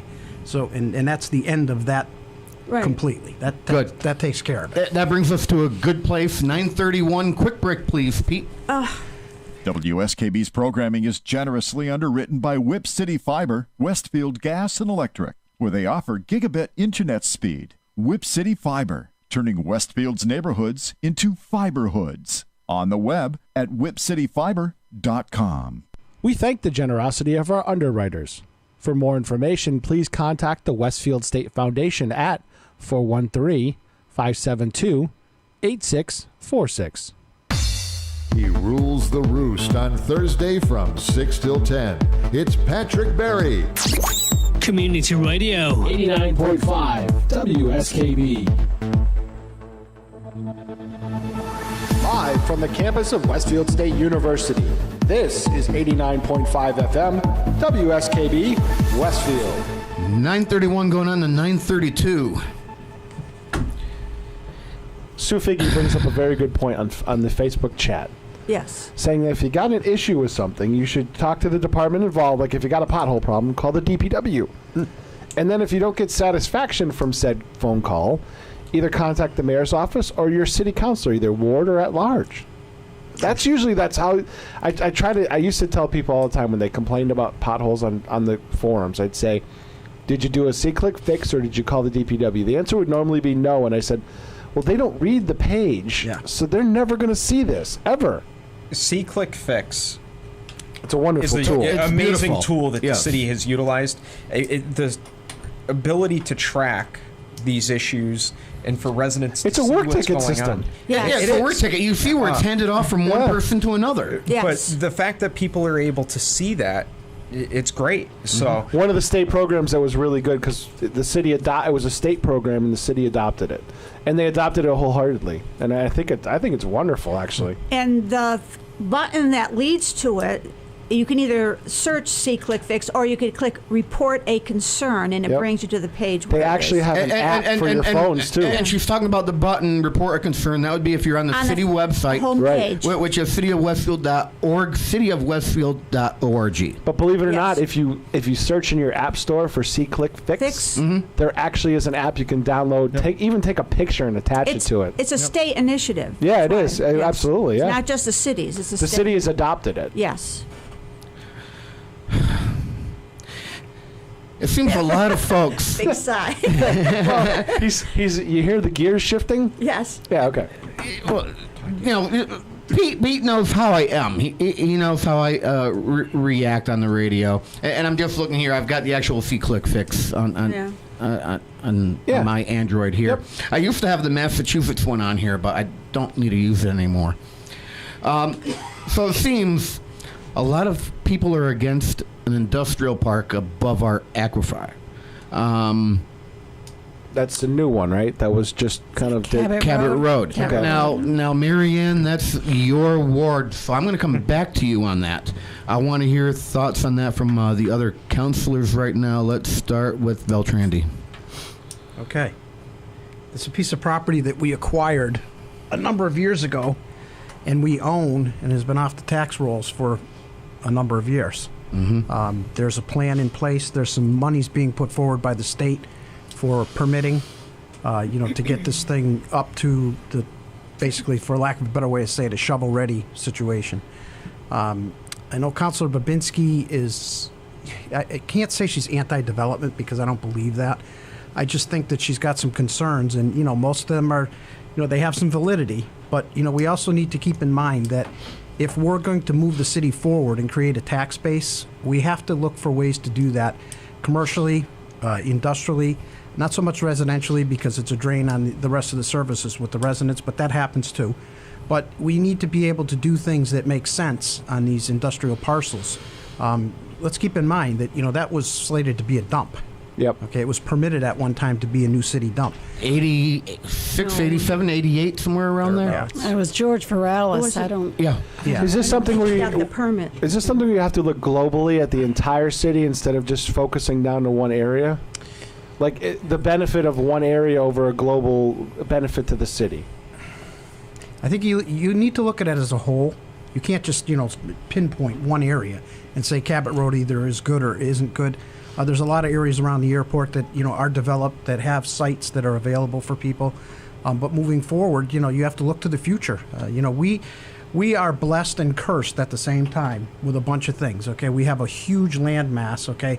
One of the biggest in the Commonwealth. Yep. We have the road structure. We have the turnpike. We have pretty good access to 91 through 202 and 10. So, we're in a position where, with the airport, we have all of the mechanics, and then we, somehow or another, we're fortunate enough to plop that right on top of a beautiful aquifer. So, Well, and when they built it, most people probably didn't realize that exactly. So significance of that So was. I think that, nobody works harder, okay, at making sure that the environment's protected than your Ward 1 councilor. That I will tell you, okay? She's all over everything. She goes to every meeting. She goes to all the water meetings. She goes to the BayPAC meeting. She goes to everything involved. Except the one today. Yeah, well, you got to take a break once in a while.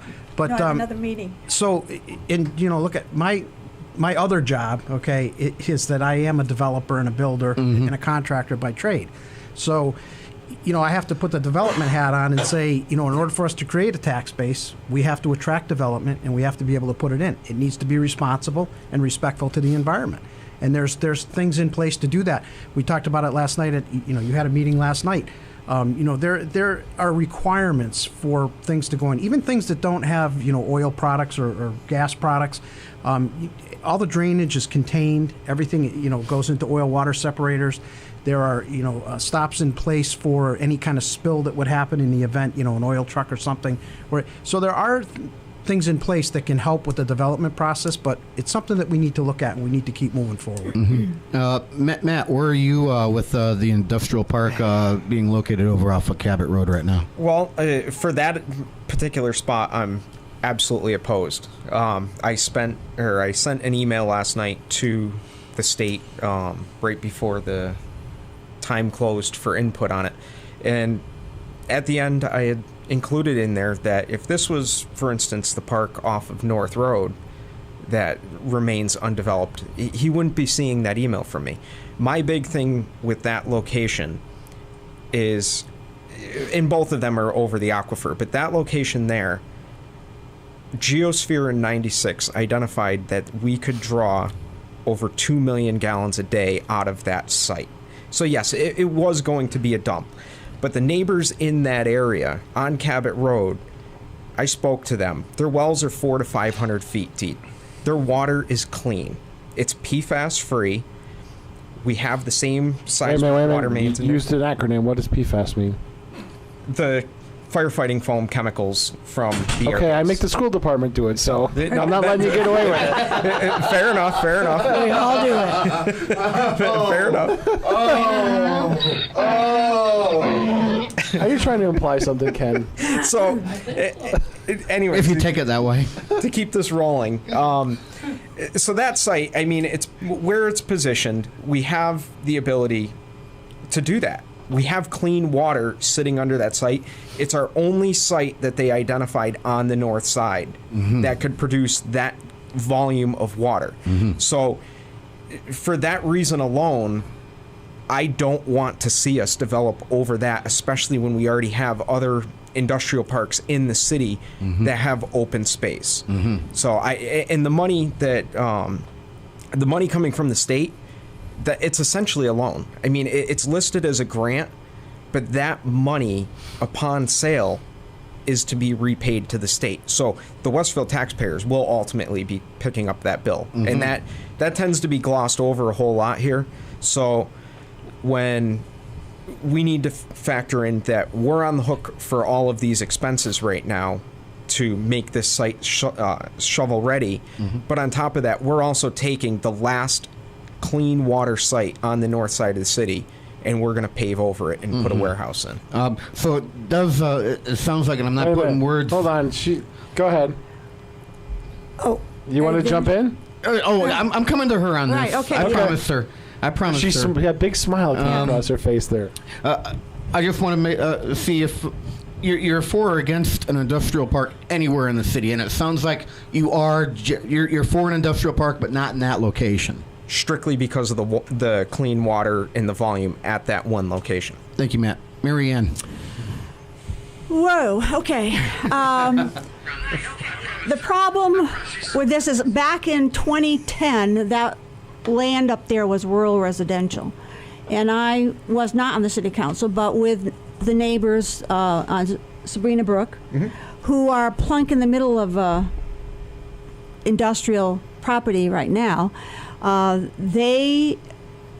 We had a petition. We went and followed all the meetings that were being done at some of the commissions, the boards in the city to change that from rural residential to industrial. That was the first step. That whole property up there at the end of Turnpike Industrial Road out to Cabot was going to be converted to industrial. People did not want that to happen. So I went with all the neighbors up there to every single meeting to state the case against changing that to industrial and keeping it rural residential. We had to go through actually 2 rounds of meetings because it took so long to cover all the meetings, the zoning meetings, the conservation and all that, they had to start all over again and repeat all the meetings. In the end, it was just 3 of us that were sitting on, I remember sitting on a bench when the decision was made. So the city and the councilors, then sitting councilors, voted to change it to industrial. So once that happens, the problem with industrial, which is why I fought against an industrial change near Meadowbrook Lane, because it was right next, again, to a residential neighborhood. And once it becomes industrial, there's a lot of by right permitted uses in that area. And some of them are things that you might not want to have next to a neighborhood, or if it was your neighborhood, and not be able to have a voice in it because there wouldn't be any hearings because they don't need a special permit for some of the uses. So that became industrial. The city was looking to put in an industrial park, business park, tech park, whatever. There were different iterations of what it could be, how it could be designed. And they abandoned that temporarily.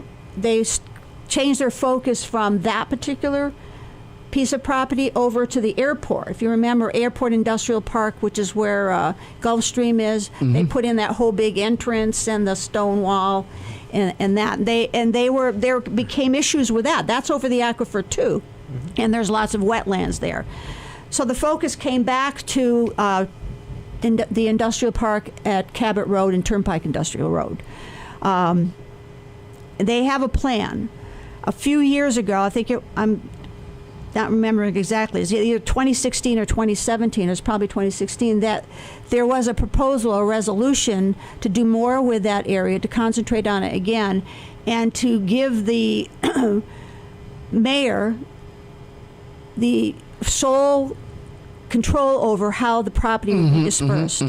And I did not want that to happen. I wanted this whole full council, elected officials, 13 of us, to be the ones that would be the deciding factor, because back in 2010, when we were going through the change, that was one of the promises that was made, and one of the things that was discussed, that let's always have the council, the full council, be the decision makers and how the property would be dispersed, because promises were made to the residents in that residential area, Sabrina Brook, and on Cabot Road, that there would be a huge buffer, that it would be small businesses, environmentally friendly businesses, no big, what do you call those? Heavy industrial? Distribution centers, manufacturing distribution centers, and so on and so forth. I mean, one of the first businesses that came down the pike was Niagara Bottling, that wanted to take up half that acreage, and they were going to be using 1.5 million gallons of water per day to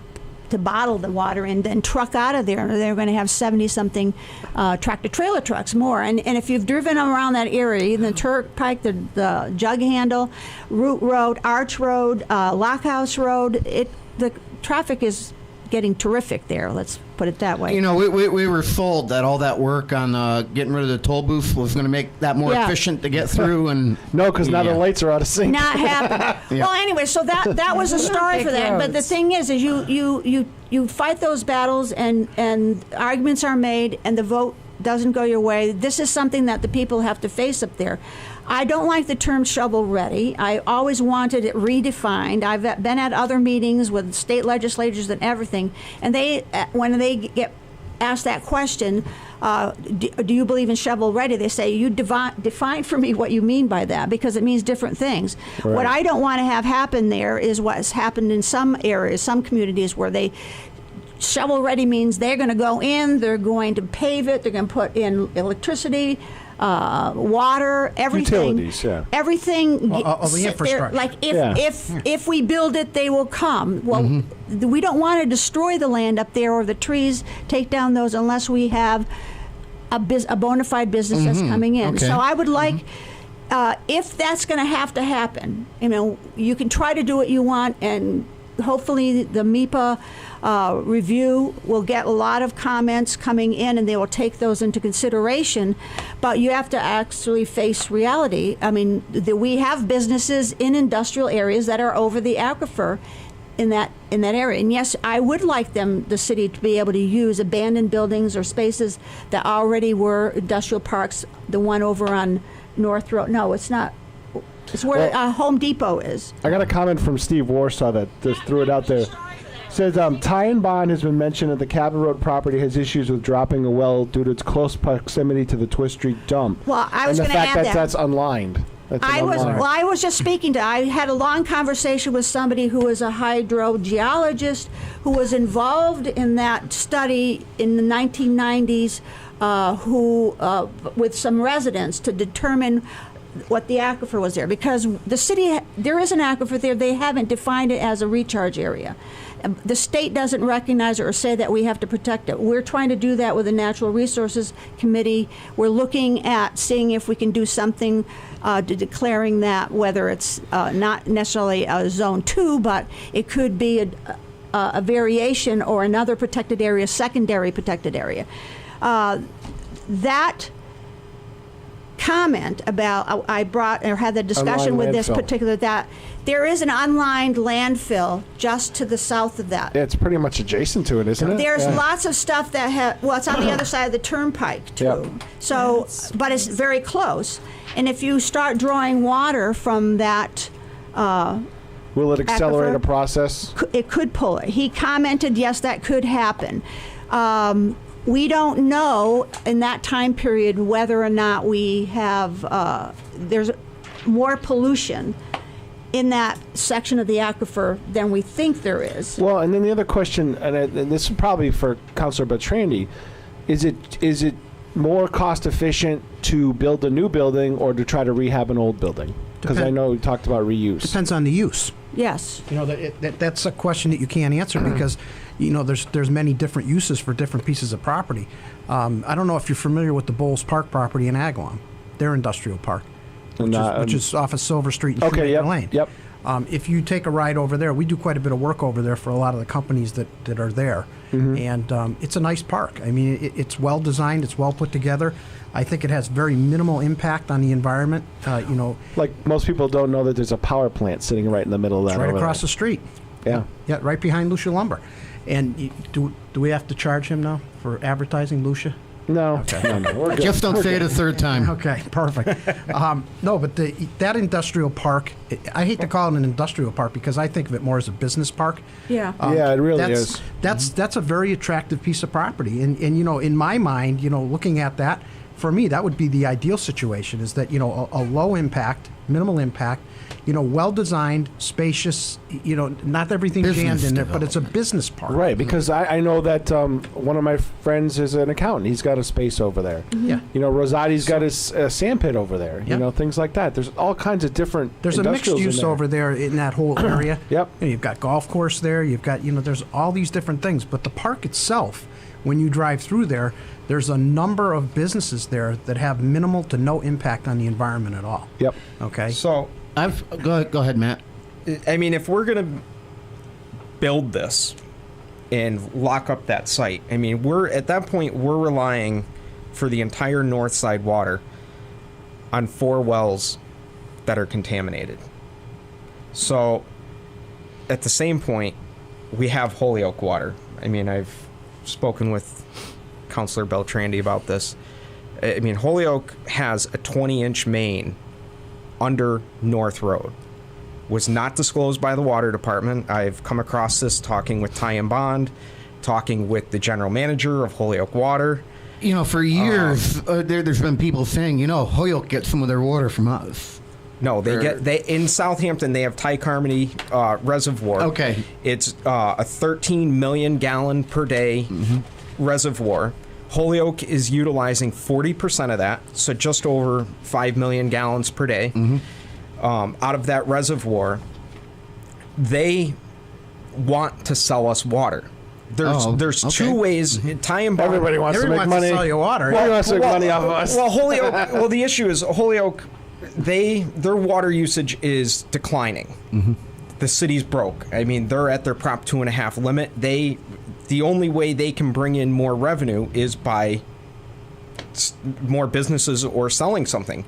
But wouldn't you have to build a treatment plant off that main? Yes, you there would. Because you got to treat it somewhere. Essentially, it would be the same as what we're doing with Springfield, with the tie-in that they're proposing for Springfield. Well, if I can just interrupt you for a second, the difference between them is that the tie-in for Springfield is being, you know, what we're being told is for emergency use, okay? Right. It's not going to be It's an not online, perpetual use, okay? right? Unless it was such an attractive rate, you know, that we could justify using it. Any water that we obtain from any source, it can't be unfiltered, okay? Right. It has to be processed at some point.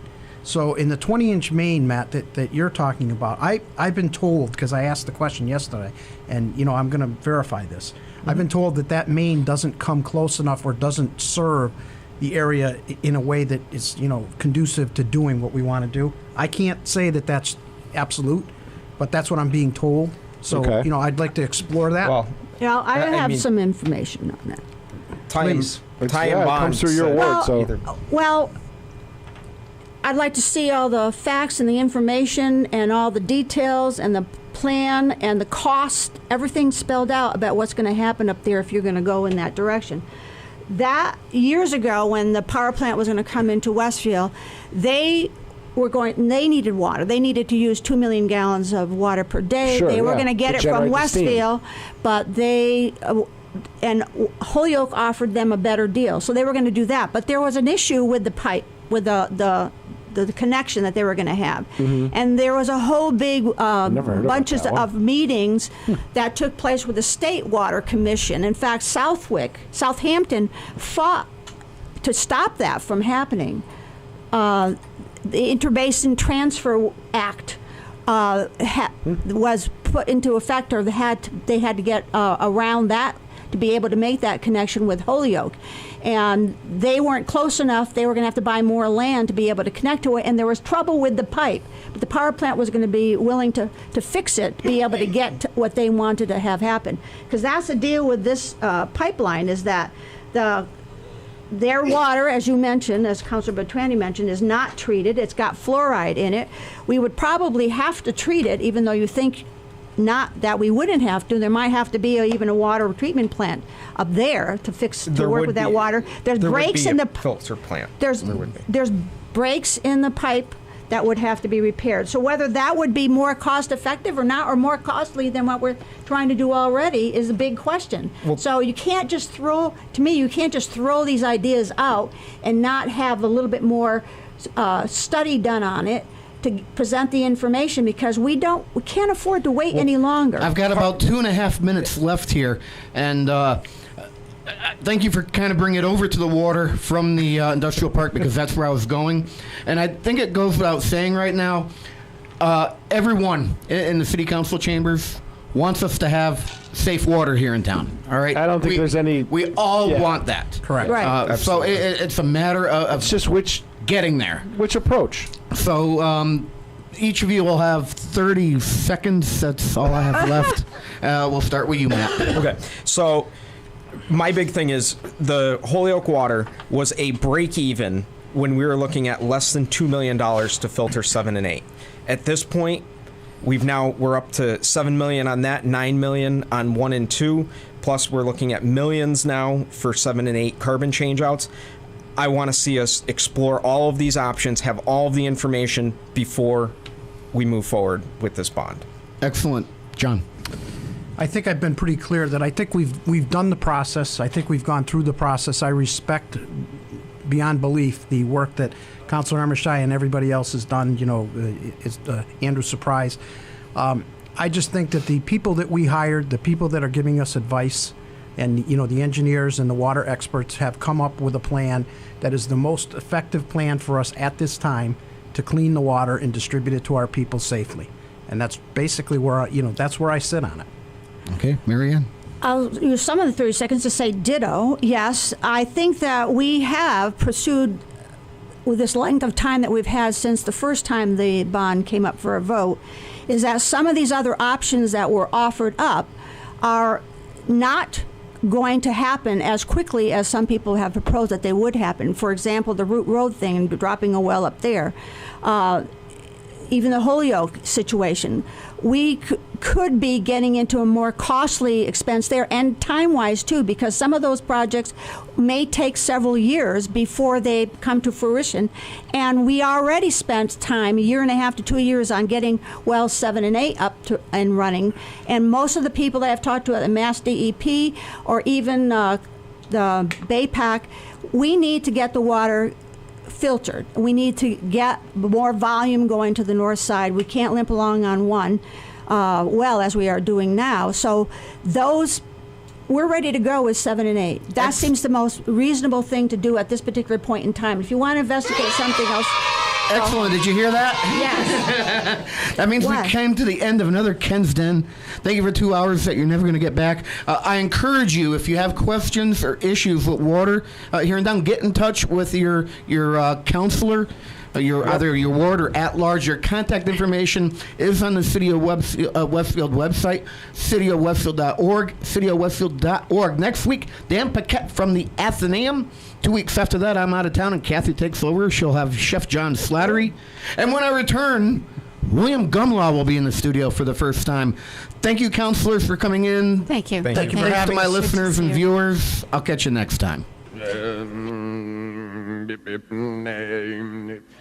Bombadita, bombadita, bombadita, bombadita, bombadita, bombadita, bombadita, bombadita, until we meet again.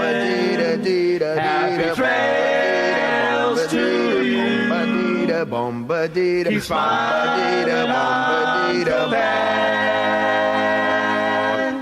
Who cares?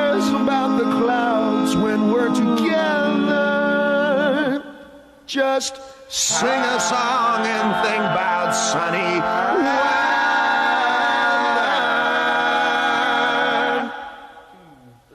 Happy trails to you till we meet again.